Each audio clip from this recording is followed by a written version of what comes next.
Circuit de Catalunya. A windy day started out the action, as you can see here, and that even made the track, a difficult one, even more difficult. Loris Capirossi having some fun with the camera. That pit bike allegedly will run 82 miles an hour. We'll talk more about that a little later. If you look at the racetrack, it's almost 4 miles long downhill front straightaway that leads into a tricky right-left combination. Back part of the track, very few places to pass, and that's going to be a big issue once the competition gets underway. It's about a 100-mile-an-hour circuit, so they get through here pretty quickly, but a lot of that is a result of that long run down the front straightaway. Second year for GP Racing here. Was Capirossi the reason they put a 12-mile-an-hour limit in the pits on those bikes? That's exactly right. Here's Dirk Rowdies, just missing out on the pole position, but he's checking those lap times on that TV monitor. He wants to see what this guy's doing. This is Tsujimura, who ended up with the pole for the 125 division, but fortunately for Rowdies, Tsujimura is not much in the point battle. Tsujimura, 90.79 miles per hour for the pole, and Rowdies right next to him on the grid. Good run here for Ralph Waldman, who is still trying to get the results, but qualified very, very well. He'll start third. The front row, Tsujimura, Rowdies, Waldman, and Ueda, who has won 2 Grand Prix 125 races before this. In fact, he won his very first one that he participated in Japan. Just about started. The 125 now is underway as we take a look at the highlights of this exciting race. Well, we've seen Rowdies jumping out front, taking the early advantage, dominating all the races except Jerez, where his bike broke. Looks like this one is no exception. It's Rowdies number 5 who goes to the front on the Honda. Right behind him, though, the teammates Tsujimura and Sakata. Sakata, the points leader, number 8.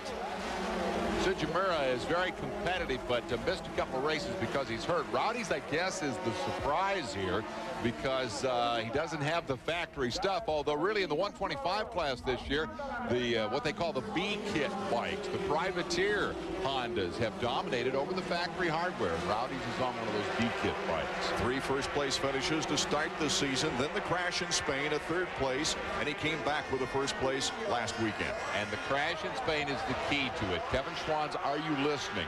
You cannot crash out of the competition, as we're going to see in the back of the pack here. This is kind of a typical 125 start. Everybody wants the inside line going into turn 1. Somebody gets sideways, and then the domino effect takes over, and you end up with 2 or 3 guys on the ground. Back with the leaders, though. It's Rowdies, number 8, Sakata.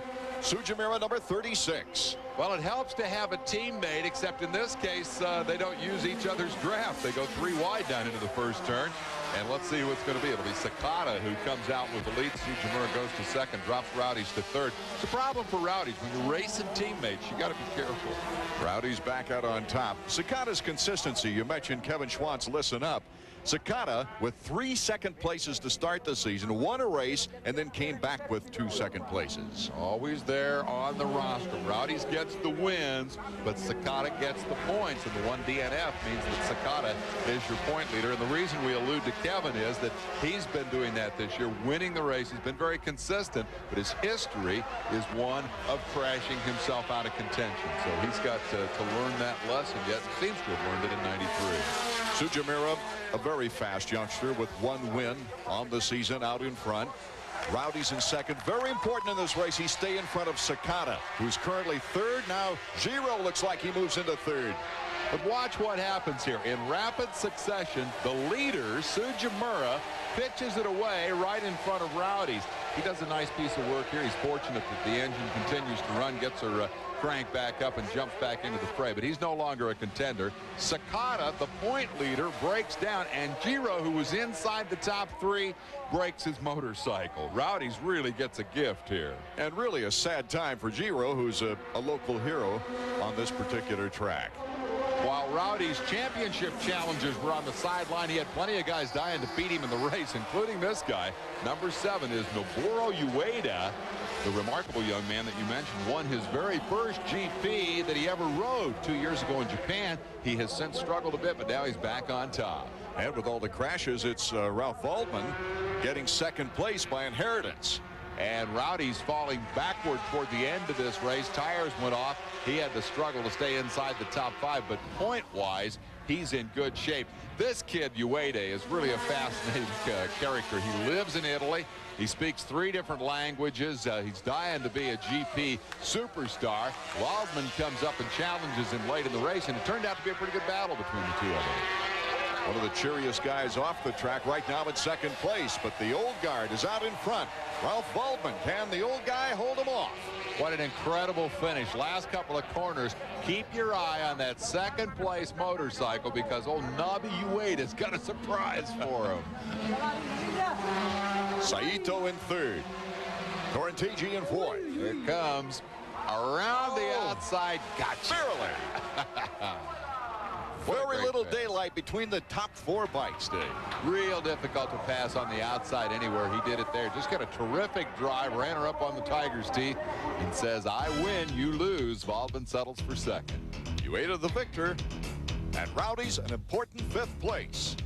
It was important because Sakata did not finish the race because of a mechanical, and therefore, going in 4 points behind, Rowdy's comes out 7 points ahead for the lead. Sujimura crashing, but have no fear, Ralph Waldman is far enough back. The celebration on the podium. I wonder which of the 3 languages that Ueda speaks he used in this victory celebration before the champagne spills into the crowd. Waldman just to the left, matching his previous best of the year with a second place finish.